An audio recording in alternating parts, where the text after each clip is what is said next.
de la base américaine. Mais le commandant militaire refuse. Les enfants doivent être emmenés dans un hôpital irakien. Ça m'a mis très en colère contre la guerre, contre la mort et la destruction d'innocents. Ce n'est pas pour ça que je me suis engagé dans l'armée. La vidéo va changer la vie d'Ethan McCord lorsque Wikileaks la publie en avril 2010. Aujourd'hui, l'Amérique est confrontée à la publication d'images de combats extrêmement crues d'une guerre violente. Je venais de déposer mes enfants à l'école en avril 2010. Je suis rentré, je me suis fait un café, je me suis assis sur le canapé et j'ai allumé la télé. Je me suis vu en train de courir sur l'écran de ma télé avec un enfant dans les bras. J'ai tout de suite reconnu la scène et j'ai pris une énorme claque. J'avais passé tellement de temps à essayer d'oublier cet événement et voilà qu'on me le renvoyait en pleine figure. Aujourd'hui, Ethan McCord milite contre la guerre. Je n'avais pas compris à quel point la vidéo allait affecter les soldats qui étaient au sol quand ils se sont vus. 4 des soldats de cette unité sont devenus des objecteurs de conscience. 4 sur environ 22.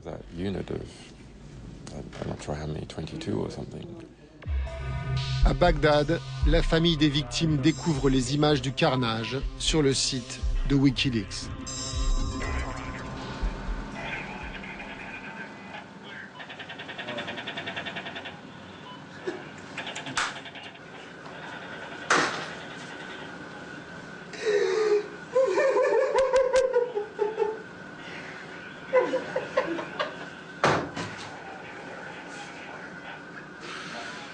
C'est une équipe de Wikileaks qui filme ces images.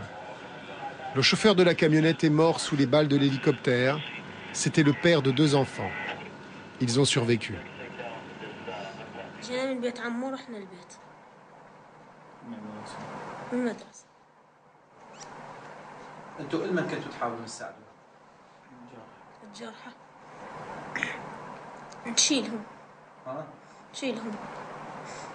يعني انتوا ليش رحتوا بذاك الموقع؟ احكي لنا شويه طول لي بالكلام حبيبي.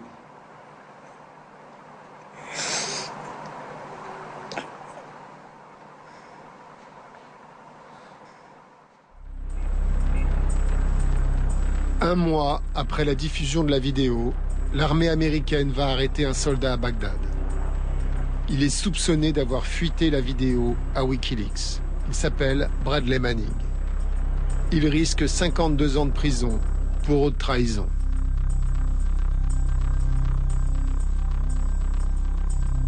Avant la publication de la vidéo de la bavure à Bagdad, Wikileaks n'était qu'un site de hackers réfugiés en Europe du Nord. Après cette vidéo, ils vont jouer dans la cour des grands. En juillet 2010, Wikileaks va frapper encore plus fort. Cette fois, le monde entier a les yeux braqués sur eux. C'est une nouvelle bombe médiatique. Le site de révélation Wikileaks est de retour. La dernière fois, c'était l'Irak. Maintenant, c'est l'Afghanistan.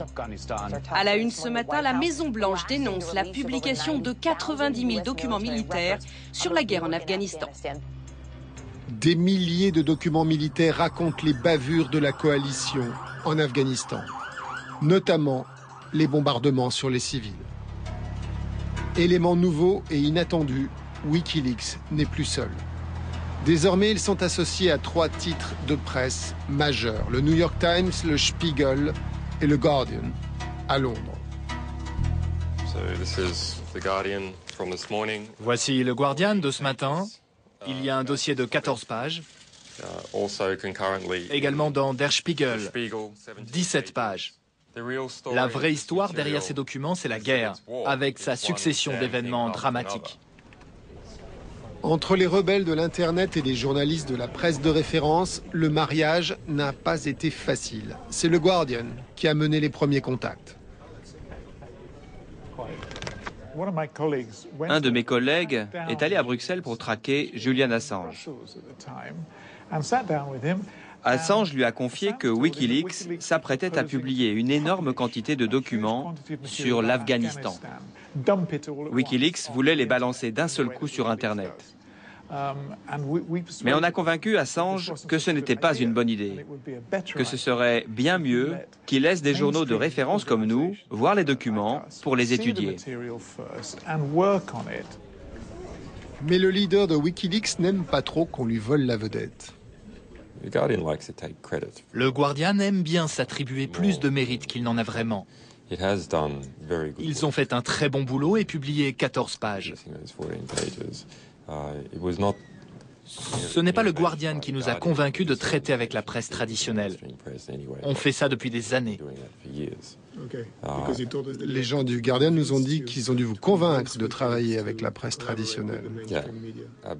Totalement faux. Wikileaks se présente comme un groupe issu de la contre-culture, une alternative à la presse traditionnelle. Ils se voyaient plutôt comme des hackers. Leur idéologie visait à renverser le capitalisme, je crois. Maintenant, ils se définissent plutôt comme des éditeurs. Sur l'argent, en tout cas, les deux hommes sont tombés très vite d'accord. Ils vous ont vendu les documents? Non, absolument pas. Il n'a jamais été question d'argent. Pour analyser les documents obtenus par Wikileaks, des journalistes vont venir à Londres, des États-Unis et d'Allemagne. Au 4e étage, on a installé un bureau secret. Personne n'avait le droit d'entrer. On appelait ça le bunker international, la salle de guerre. On a beaucoup travaillé pour décoder ces documents. Certains d'entre eux étaient écrits dans un jargon militaire presque incompréhensible, plein d'abréviations et d'acronymes.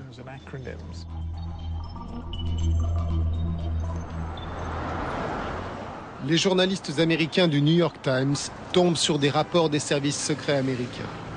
Là, noir sur blanc, est écrit ce qui jusqu'alors n'était qu'une rumeur. Le Pakistan, le meilleur allié de l'Amérique, est en fait sur le terrain son pire ennemi. Une réalité qui a été soigneusement dissimulée au grand public. Une des découvertes de ces documents, c'est que les services de renseignement pakistanais, l'ISI, soutiennent certains talibans ainsi que d'autres insurgés en Afghanistan pour déstabiliser les forces occidentales.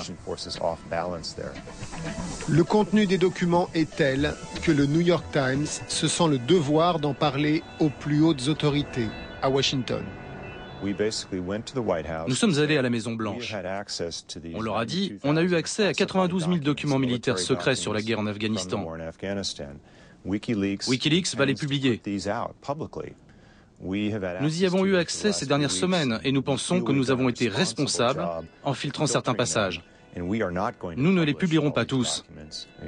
On a demandé à la Maison-Blanche, est-ce que vous avez des objections? Il faut nous le dire tout de suite avant qu'on les publie.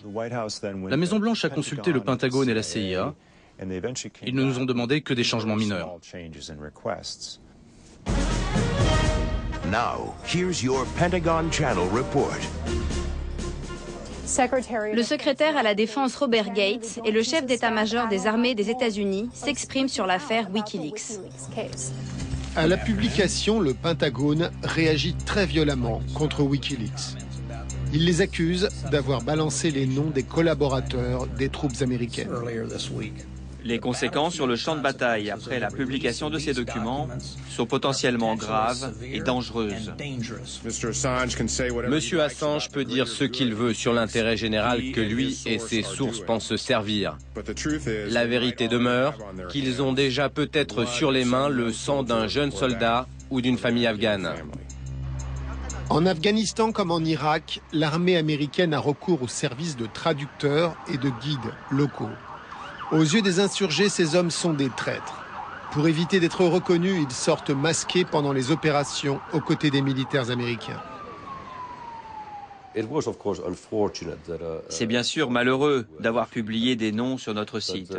Mais le Pentagone a exagéré de façon dramatique et ridicule en disant que Wikileaks avait du sang sur les mains. Venant de la part d'une organisation dont on peut dire qu'elle a justement pas mal de sang sur les mains, c'est plutôt hypocrite. Pour l'instant, personne n'a souffert après nos révélations. Julian Assange se sent parfois dans la peau d'un ennemi d'État. Il y a des infos qui disent qu'il y a 120 personnes sous les ordres d'un général, en dehors du Pentagone, qui enquêtent en permanence sur nous. Les services de renseignement de l'armée et du FBI parlent d'une Wikileaks War Room. Il y a en ce moment aux États-Unis des projets de me poursuivre, moi et d'autres, pour espionnage. Assange, le visage de Wikileaks, est un semi-fugitif. C'est aussi une semi-star. La presse du monde entier se passionne pour lui. Il donne des conférences sur le nouveau journalisme devant des parterres de fans. En septembre 2010, sa célébrité va lui jouer un tour. Après une dispute amoureuse avec 2 de ses fiancées suédoises, il se retrouve sous enquête judiciaire pour viol et agression sexuelle. Une procédure d'abord annulée par un premier juge, puis rétablie par un second. Assange peut voyager, ne va pas en prison, mais rançon de la gloire, désormais toute la planète est au courant de ses déboires.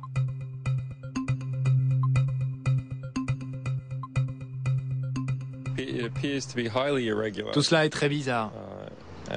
C'est une sorte de cirque médiatique. C'est clairement une campagne de diffamation. Qui est derrière? On ne sait pas. Des dissensions apparaissent alors au sein de Wikileaks. Le numéro 2, l'Allemand Daniel Domscheit-Berg, claque la porte.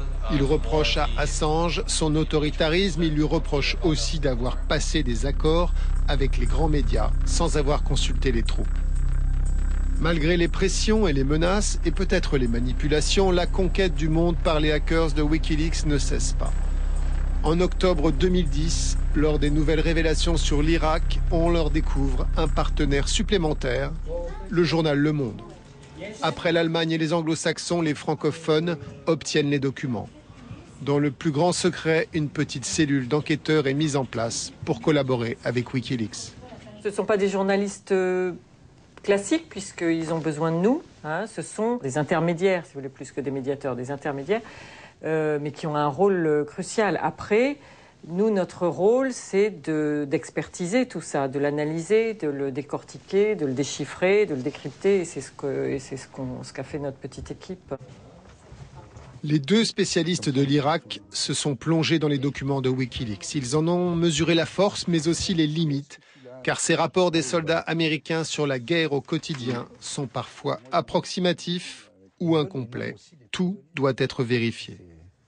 Voilà. C'est vraiment la banalité du mal d'une occupation militaire d'un pays, quel qu'il soit. La limite du document Wikileaks, c'est que dans la plupart de ces dépêches, les soldats mentent aussi. Ils transforment leur rapport de mission. Ça ne s'est pas passé comme ça.